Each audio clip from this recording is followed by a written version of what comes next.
ఇప్పుడు మీరు 19 మంది ఎమ్మెల్యేలపై ప్రజలు అసంతృప్తిగా ఉన్నారు.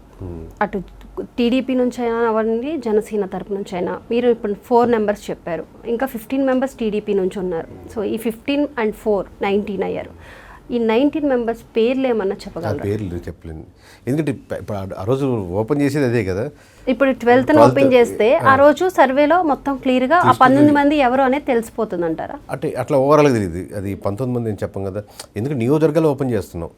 ఏ నియోజకవర్గంలో ఆ నియోజకవర్గం చూసుకోవాలి. అంటే 19 మంది కదండి, మొత్తం 80. మీరు ఇప్పుడు మనం ఫిల్టర్ చేసాం 88 కొత్త వాళ్ళు వచ్చారు. దాంట్లో 44 మందికి బాగాలేదు, దాంట్లో 19 మందికి చాలా దారుణమైన పొజిషన్లో ఉన్నారు. ఈ మిగతా 24 మెంబర్స్ మేబీ రికవర్ చేసుకోవచ్చు, ఆ పొజిషన్లో ఉన్నారు. ఈ 19 మటుకు అసలు చాలా కష్టం. ఇప్పుడు మీరు చెప్పిన ఫిగర్ని బట్టి చూసుకుంటే నెక్స్ట్ 2029లో ఎలక్షన్స్ జరిగితే టీడీపీకి కొంచెం పరాజయం వచ్చే అవకాశాలు ఉన్నాయి అంటున్నారు మీరు, అంతే కదా? ఈ చాలా ఫ్యాక్టర్స్ మారుతాయి. ఇప్పుడు మీకు స్ట్రైట్ మీరు అడిగే క్వశ్చన్ ఏంటంటే వైఎస్ఆర్సీపీ వర్సెస్ టీడీపీ అడుగుతున్నారు. ఇప్పుడు మీకు రాయలసీమ బెల్ట్ వరకు తీసుకుంటే మీకు హార్డ్లీ ఒక 7 to 10% డిఫరెన్స్లో ఓవరాల్గా ఇద్దరి మధ్య ఉంటుంది. సో మీకు ఎప్పుడైతే 3.5% to 4% పుల్ చేసుకున్నారు, అంటే లాస్ట్ టైం ఓట్లు వేసిన వాళ్ళు ఇటు ఒక 5-6 మంది వేస్తే రాయలసీమ బెల్ట్ మొత్తం కవర్ అయిపోద్ది. సో అదేంటంటే అంటే చాలా సీట్స్ వరకు అడ్వాంటేజ్. సో ఫస్ట్ మూవ్ రాయలసీమే అవుద్ది. ఎక్కడైతే టీడీపీ తగ్గితే అడ్వాంటేజ్ అయ్యేది రాయలసీమ బెల్ట్లో అవుతుంటుంది. ఇప్పుడు గోదావరి బెల్ట్లో స్ట్రక్చర్గా ఉందనుకోండి జనసేన అడ్వాంటేజ్ ఉంటే, జనసేన అడ్వాంటేజ్ అయితే ఆబ్వియస్గా కూటమిలో ఉంటే అది వైఎస్ఆర్సీపీకి నెగిటివ్ అవుతుంది. లేదు స్ట్రక్చర్గా చేసుకోవట్లేదు, మంచి లీడర్స్ అంతా వైఎస్ఆర్సీపీ వైపు జాయిన్ అవుతున్నారు. అది మంచి లీడర్ నాట్ ఓన్లీ నియోజకవర్గం పరంగా కాదు, విలేజ్ పరంగా నుంచి రేపు ఎలక్షన్స్ టైంలో వాళ్ళు మూవ్ అయ్యారు. మాకు 4 సంవత్సరాలు చేంజ్ సపోర్ట్ లేదు, వైఎస్ఆర్సీపీ అయితే బాగుంటుంది. ఎందుకంటే ఎవ్రీ లీడరు ఒక సపోర్ట్ సిస్టమ్ని కోరుకుంటూ ఉంటాడు. నేను సమస్య వస్తే 10 మంది ఈ పార్టీ నుంచి వచ్చి నిలబడితే మాట్లాడితే ఉండాలని చెప్పి.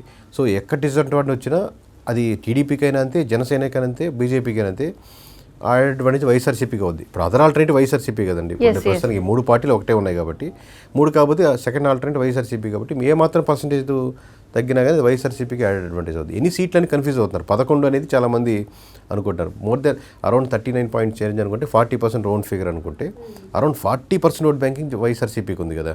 సో ఇప్పుడు మనం చూసుకుంటే టీడీపీ జనసేన మధ్య ఆధిపత్య పోర్ 2029లో ఉంటుందంటారా? 100% ఉంటుంది. ఓకే, ఎందుకలా? అంటే ఫస్ట్ టైము కూటమి ఎట్లాగైనా గెలవాలి, ఇప్పుడు జగన్ అనే అతను రాకూడదు అని వీళ్ళ వర్క్, అంటే కూటమి స్టైల్ ఆఫ్ వర్కింగ్ అదే కదా ఫస్ట్ స్టాండ్.